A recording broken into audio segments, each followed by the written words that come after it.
उस अनुरूप यहाँ का बजट ज़्यादा होना चाहिए। ठीक है। अच्छा, जो असम के बाढ़ पीड़ितों के लिए मुख्यमंत्री ने जो मदद की है, इसे किस तरीके से देखते हैं? देखिए, 23 जुलाई को केंद्रीय सदन में केंद्रीय बजट वित्त मंत्री के द्वारा पेश होना है। इस केंद्रीय बजट में देश के प्रत्येक राज्य को राज्य के सर्वांगीण विकास हेतु पेश होने वाले इस केंद्रीय बजट में उम्मीद बांधी हुई है। झारखंड राज्य सरकार भी इस केंद्रीय बजट से उम्मीद लगाई हुई है। झारखंड के सत्ता पक्ष के विधायकों ने भी इस केंद्रीय बजट से उम्मीद पर अपनी प्रतिक्रिया व्यक्त की है। झारखंड के माले विधायक विनोद सिंह का कहना है कि केंद्रीय बजट की राशि बजट के माध्यम से भारत सरकार के द्वारा देने की बात तो अलग, सर्वप्रथम विभिन्न कंपनियां के बकाया राशि का भुगतान अविलंब करना चाहिए। वहीं खिचड़ी विधायक राजेश कश्यप का कहना है कि केंद्रीय सरकार के द्वारा संघीय ढांचों का दुरुपयोग करके बजट की राशि झारखंड राज्य के लिए नहीं दी जा रही है। कई ऐसे योजनाओं का क्रियान्वयन नहीं हो पा रहा है जो कि केंद्र के योजनाओं के अंतर्गत पड़ता है, जैसे प्रधानमंत्री ग्राम सड़क योजना। झारखंड मुक्ति मोर्चा विधायक मथुरा प्रसाद महतो का कहना है कि केंद्र सरकार को झारखंड के हित का ध्यान केंद्रीय बजट में रखना चाहिए। वहीं झारखंड मुक्ति मोर्चा गिरिडीह विधायक का कहना है कि झारखंड के जायज मांग केंद्रीय बजट में समाहित होनी चाहिए। इसे किस तरीके से देखते हैं? देखिए, बाढ़ पीड़ित जो आपदा है, तो आपदा में तो देश के विभिन्न प्रांत के बहुत सारे राज्य हैं ऐसा जो बाढ़ पीड़ित होते हैं, जो भी आपदा उसमें लोग सहयोग करते हैं। झारखंड सरकार में उसमें सहयोग करती है। लेकिन अभी जो बैठक हो रही है सहायक पुलिसकर्मियों की, क्या उम्मीद लगता है कि उस एक हल तक पहुँच पाएंगे? सकारात्मक हल हुआ है और हम समझते हैं कि बस 1 घंटा में इसका निराकरण हो जाएगा और धन्यवाद। आंगनबाड़ी दीदियां हैं, उनका मानदेय हो, चाहे फिर अन्य संसाधनों को हमको मनरेगा कर्मियों को मानदेय देने की बात हो, चाहे वो मनरेगा में हमको पेमेंट जो मनरेगा का जो मजदूरी है उसको देने की बात हो, कहाँ मिल रहा है? कहाँ से हमको केंद्र सरकार सहयोग कर रही है? वो तो हमारे साथ में उसको सौतेला नहीं बोलेंगे, उसमें भाई जुटता है या बहन जुटता है।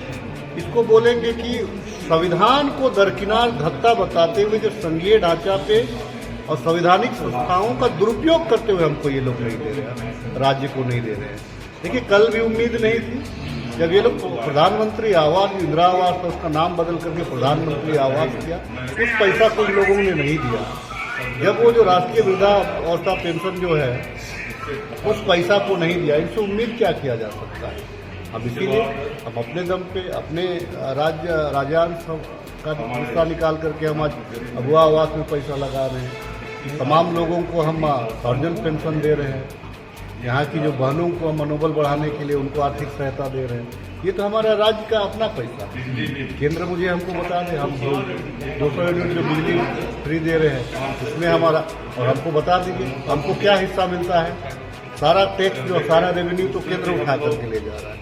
कॉमर्शियल जितने भी है बिजली में आप ले करके जा रहे हैं, लेकिन भी आज हमको बिजली 24 घंटा आप नहीं दे रहे हैं। हमारा बकाया है वो हमको नहीं दे रहे हैं। तो इस बजट से भी उम्मीद नहीं, पूरे 4.5 साल जब उम्मीद नहीं रहा, अब क्या उम्मीद करेंगे? तो आने वाले वक्त में यहाँ चुनाव होने, चुनाव के मद्देनजर भी केंद्र सरकार कुछ लोक लुभावन देखिए मैं बता दूं आपको, PM-JSY जो होता है वो एक महत्वपूर्ण रोल होता है प्रधानमंत्री ग्रामीण सड़क योजना का।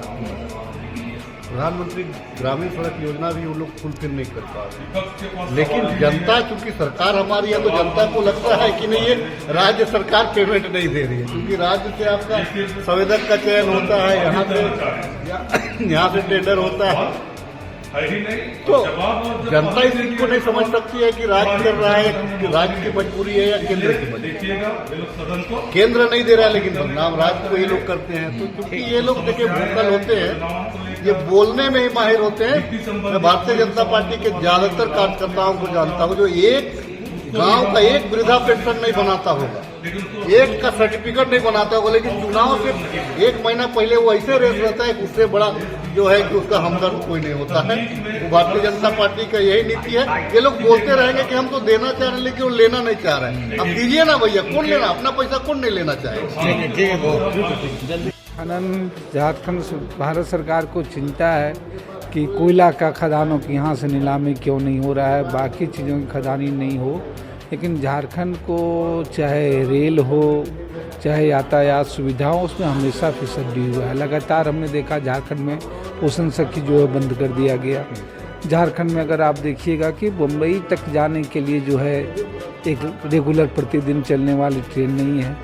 जो लोग समान काम समान चीज़ों की बात कर रहे हैं, मनरेगा की मजदूरी झारखंड में जो है वो सबसे ज़्यादा कम है, सबसे कम है। सरकार झारखंड को अपने हिस्से के अनुदान देने की बात तो छोड़ दीजिए, उसका बकाया भी खास करके जो PSU कंपनियां हैं उनका जो विभिन्न बकाया है वो उन देने की दिशा में अग्रसर करे। झारखंड का बकाया सरकार को दे, झारखंड की मनरेगा की मजदूरी जो है राज्य की मजदूरी है उसके बराबर करे, रेलवे में जो है सही हिस्सेदारी मिले, तो मुझे लगता है कि ये बेहतर होगा कि न सिर्फ मालगाड़ियाँ चले, पटरियाँ इसलिए भी सही जाएँ कि कैसे यहाँ से कोयला और लोहा जो है बाहर निकाला जाए। चुनावी वर्ष है, सामने से चुनाव में झारखंड की जनता ने अपनी भावनाओं को बड़े पुरजोर और मजबूत तरीके से व्यक्त किया है। मेरा यह स्पष्ट मानना है कि झारखंड की जो जायज मांगे हैं वो इस केंद्रीय बजट में समाहित होनी चाहिए।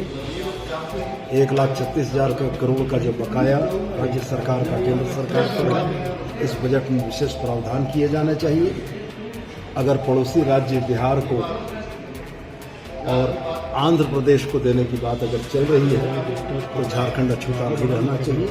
और अगर केंद्रीय बजट में झारखंड की उपेक्षा की जाती है तो निश्चित रूप से झारखंड की जनता भी इन बातों को गंभीरता से देख रही है और इसका माकूल जवाब आने वाले समय में मिलेगा।